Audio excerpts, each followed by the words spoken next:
Welcome to Developing Leadership the Genuine Contact Way, where we're focused on nourishing a culture of leadership by applying timeless principles of life to the art of leadership. In each episode, we'll be exploring one key principle.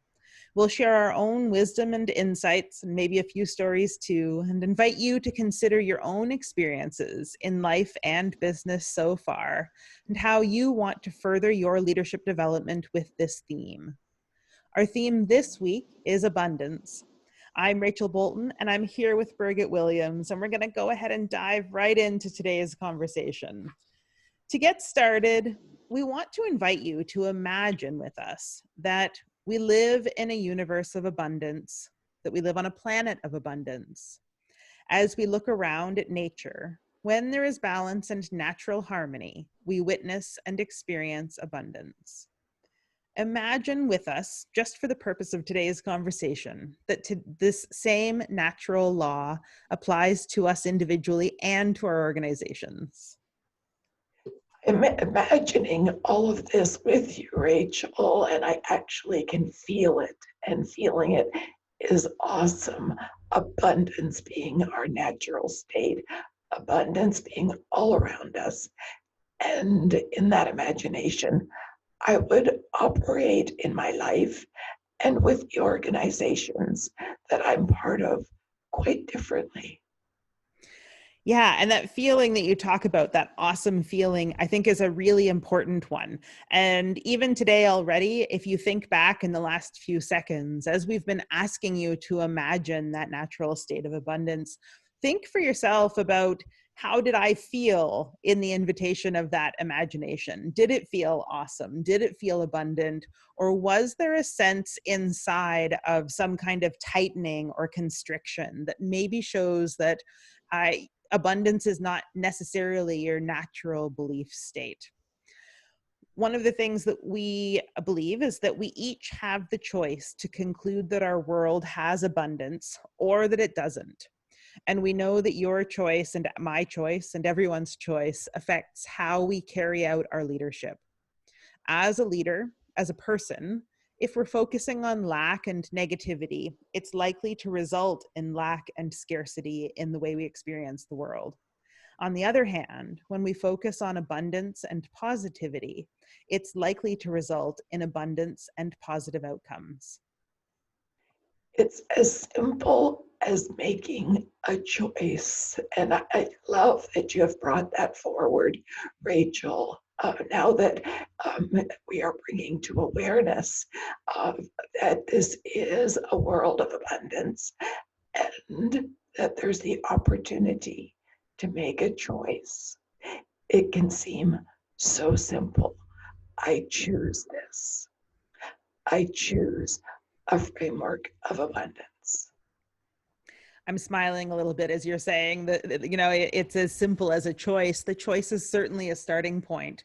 And it's a starting point that, as you're working on abundance as a leadership capacity, is one that you'll have to come back to again and again as you strengthen this idea of the world being an abundant place. In developing that leadership capacity for abundance, one of the greatest blocks to abundance that we see as we work with leaders around the world is that individuals can be in a state of fear, worry, and paralysis.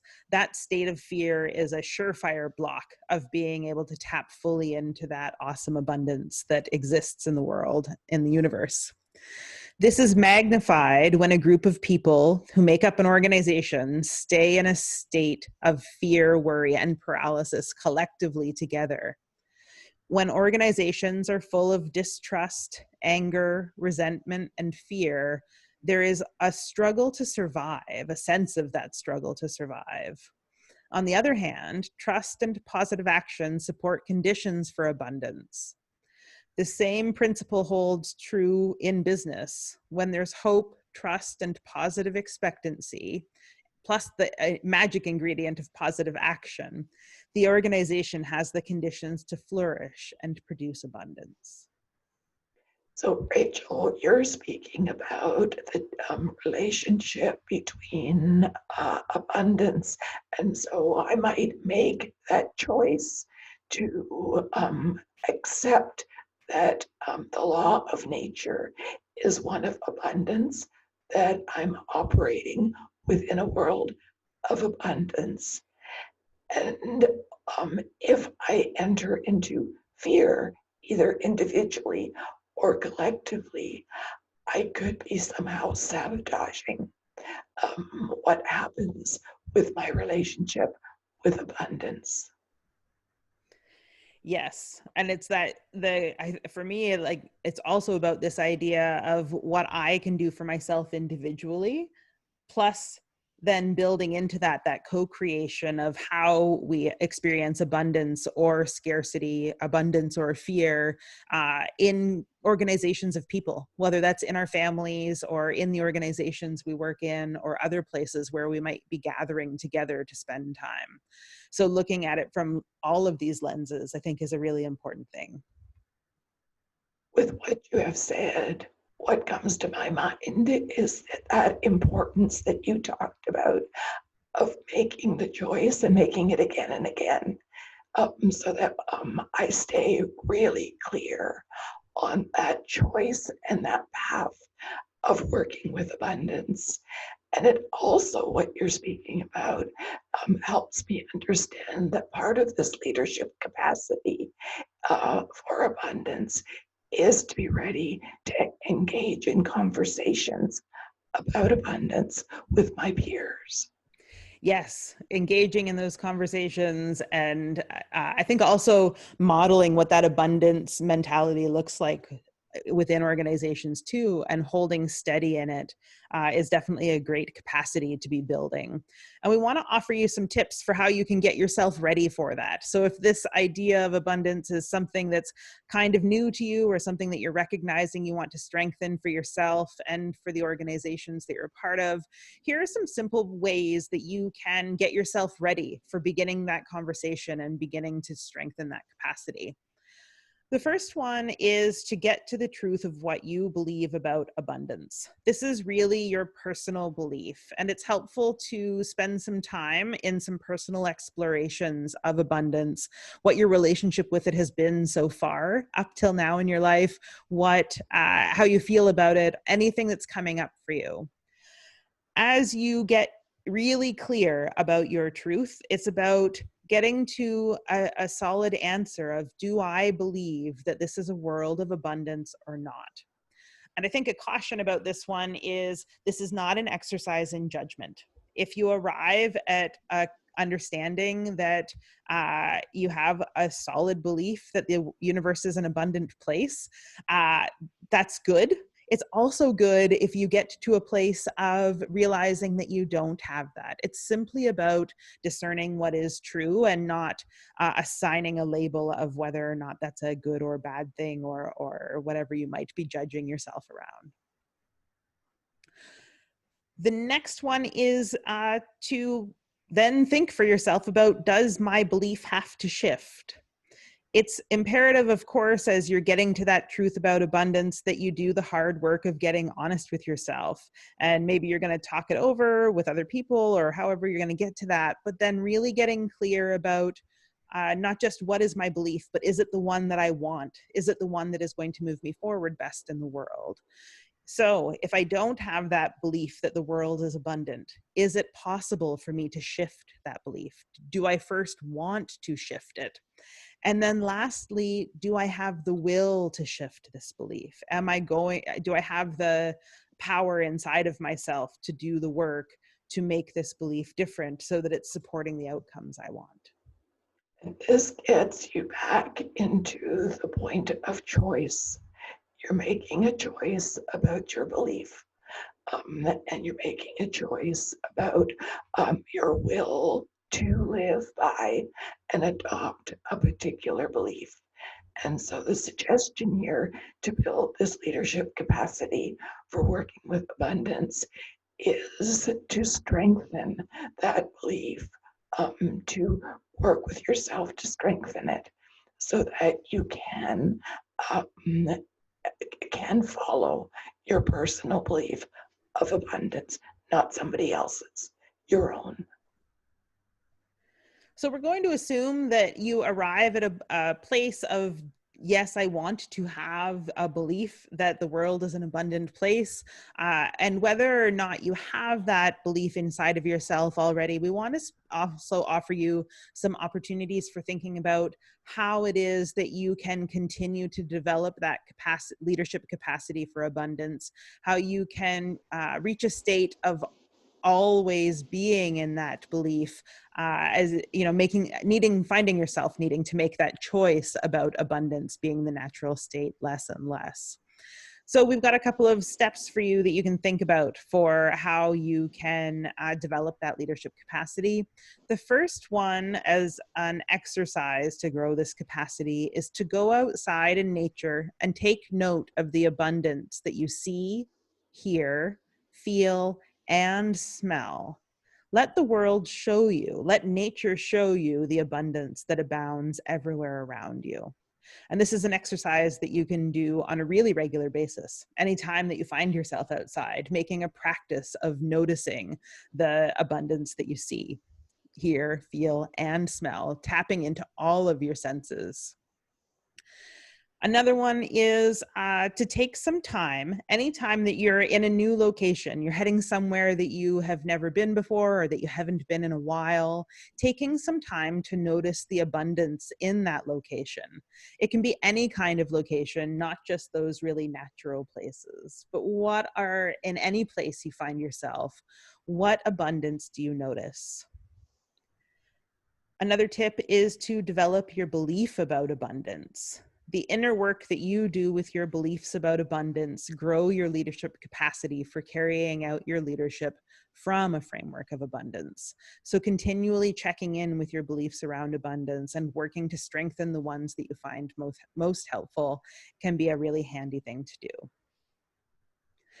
Daily, remind yourself that the world is filled with abundance so that you can strengthen your belief and carry out your leadership from that framework of abundance. Carrying out your leadership by creating and sustaining, regenerating an environment in which hope, trust, positive expectancy, and constructive action can all flourish. These seem like such simple activities to undertake. Um, they are readily accessible to each and every person. You don't need a different specific kind of program. Simply follow these steps, and you'll be surprised, I'm sure, at what these steps do to develop your leadership capacity for abundance. I know that I use these steps when something affects me in a way that causes me to feel a little bit out of my balance. And I think, okay, you're wobbling, Birgit.